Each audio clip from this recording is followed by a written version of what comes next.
संरक्षण, स्वास्थ्य एवं स्वच्छता, बेरोजगारी एवं रोजगार, स्वरोजगार, राजनीतिक सामाजिक वातावरण कैसा है गांव का, युवाओं की सोच व अन्य समसामयिक मुद्दे। युवाओं की सोच विकसित कहां से होगी, उस पर एक विद्यालय का बहुत बड़ी भूमिका होती है। जो हमारे शिक्षक है वो कैसा निर्माण करते हैं बच्चों के भविष्य का, यह भी तय करता है कि गांव के प्राथमिक विद्यालय के अंदर से, गांव के जूनियर विद्यालय के अंदर से किस प्रकार का प्रोडक्शन हो रहा है। आज के दौर में जब आप एक मोबाइल को देखते हैं, एक सॉफ्टवेयर को आप सोचते हैं, एक ऐप लगातार आप मोबाइल में ऐप को अपडेट करते हैं, तो लेकिन गांव की सोच अपडेट कब होगी, गांव के बच्चों की सोच कब अपडेट होगी। जिस प्रकार से एक ऐप को प्रत्येक एक महीने के अंदर या 10-15 दिनों में ही अपडेट करने का, अपडेट मतलब एक तरोताजा कर देने का प्रयास किया जाता है, वैसे ही सोच को भी तरोताजा करने की बड़ी आवश्यकता होती है।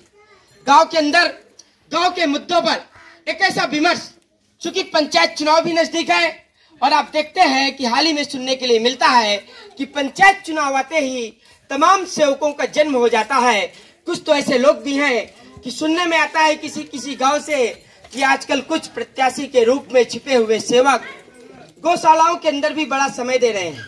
और बड़ी बात है कि जो अभी सेवक बन रहा है और जो अधिकारी से अभी भी मिला हुआ है, वो आखिर भविष्य में क्या करेगा, क्योंकि बगैर अधिकारी की संलिप्तता के 1% भी भ्रष्टाचार नहीं हो सकता। जब तक एक अधिकारी नहीं चाहेगा तो स्कूल के अंदर भ्रष्टाचार नहीं होगा, सड़क पर भ्रष्टाचार नहीं होगा। लेकिन जब वही एक प्रत्याशी चुनाव से पूर्व भी किसी अधिकारी के कंधे पर कंधा रखे होगा या किसी अधिकारी का हाथ उसके कंधे पर रखा होगा, तो सोचिए और विमर्श करिए कि वो प्रत्याशी भविष्य में क्या करेगा। इन सभी मुद्दों को लेकर के हम पंचायत चुनाव से पूर्व प्रत्येक गांव में जाकर के जन जागरूकता पर बात करते हैं और गांव की जनता से, गांव के बच्चों से एक ही विमर्श है कि शिक्षा का माहौल कैसा हो गांव के अंदर। गांव के अंदर शिक्षा का माहौल किस तरह से सही किया जा सकता है। जैसे मैंने अपने ही गांव में जनता लाइब्रेरी बनाने की बात की, क्योंकि गांव के अंदर अगर एक पुस्तकालय आज तक नहीं बन पाया, ये किसकी हार है। ये गांव की हार लेखिका ने लिखा था, एक लेखिका ने लिखा था कि बराक ओबामा की किताब आई, अमेरिका के पूर्व राष्ट्रपति हैं, उनकी किताब आई और उनकी किताब आने के साथ ही फौरन हुआ ये कि बहुत सारे बड़े घरों में जिनको आप अमीर घर कहते हैं, वो बराक ओबामा की किताब पढ़ने के लिए दे दी गई। वो बराक ओबामा की जीवनी पढ़ेंगे, उनका संघर्ष पढ़ेंगे, कैसे जीवन में उन्होंने संघर्ष किया और कैसे एक जमीन से लेकर के राष्ट्रपति बनने तक का सफर को पूरा किया, तब उनकी सोच जरूर विकसित होगी। इस सोच को विकसित करने के लिए गांव के अंदर एक अच्छी किताबें होना बहुत आवश्यक है, जो इंसानी सोच को परिवर्तित करने का काम करती है। चाहे वो महात्मा गांधी की जीवनी हो या चंद्रशेखर आजाद का संघर्ष हो या अमेरिका के अब्राहम लिंकन जो 18 बार चुनाव हार चुके थे, 17 बार और 18वीं बार वो चुनाव जीते।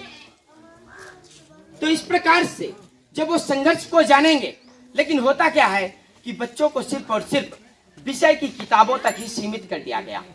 एक परीक्षा परिणाम को पास कर लेने मात्र से ये समझ लिया गया कि हमारा बच्चा बड़ा होशियार हो गया है। परीक्षा के अंकों से जब आप ये महसूस कर लेते हैं कि एक अच्छा 1 2 3 4 5 6 7 8 9 10 पूरा कर गया, 10 तक पढ़ लो, बीए पढ़ लो, विषय की किताबें पढ़ने मात्र से अगर कोई सफल हो जाता या एक अच्छा टॉपर बनकर के सफल हो जाता, तो हो सकता था कि सब कुछ बहुत अच्छा होता।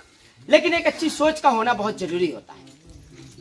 क्योंकि गांव के अंदर जो भ्रष्टाचार पूरी तरह से फैला हुआ है, सड़कों के अंदर जो सड़क गुणवत्ता विहीन है, उन सड़कों को अच्छा करने के लिए, गुणवत्तापरक कामों के लिए जनता को आपस में संवाद करना होगा, विमर्श करना होगा। इसलिए हमने गांव पर चर्चा की शुरुआत की कि जनता आपस में संवाद करे, बात करे कि वास्तव में नेतृत्वकर्ता कैसा होना चाहिए। आप आज कहीं ना कहीं असंतुष्ट अपने देश के नेताओं से, और आपको लगता है कि आपके खेत की फसल बहुत अच्छी होनी चाहिए, लेकिन राजनीति की फसल ग्राम पंचायत से तैयार होती। अगर आपने अच्छा नेता को जन्म दिया होता अगर आपने अच्छे लोगों को चुना होता तो आज आपके देश और प्रदेश में शासन करने वाले नेता भी एक अच्छे नेता होते। आप असंतुष्ट नहीं होते।